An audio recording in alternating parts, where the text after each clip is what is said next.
تم نے ان لوگوں کو نہیں دیکھا جن کو کتاب یعنی تورات سے حصہ دیا گیا اور وہ اس کتاب اللہ یعنی قرآن کی طرف بلائے جاتے ہیں تاکہ یہ ان کے تنازعات کا ان میں فیصلہ کر دے؟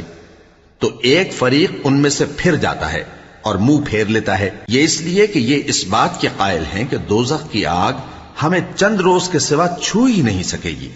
اور جو کچھ یہ دین کے بارے میں بہتان باندھتے رہے ہیں اس نے ان کو دھوکے میں ڈال رکھا ہے۔ تو اس وقت کیا حال ہوگا جب ہم ان کو جمع کریں گے، یعنی اس روز جس کے آنے میں کچھ بھی شک نہیں، اور ہر نفس اپنے اعمال کا پورا پورا بدلہ پائے گا اور ان پر ظلم نہیں کیا جائے گا۔ کہو کہ اے اللہ، اے بادشاہی کے مالک، تو جس کو چاہے بادشاہی بخشے اور جس سے چاہے بادشاہی چھین لے، اور جس کو چاہے عزت دے اور جسے چاہے ذلیل کرے۔ ہر طرح کی بھلائی تیرے ہی ہاتھ ہے اور بے شک تو ہر چیز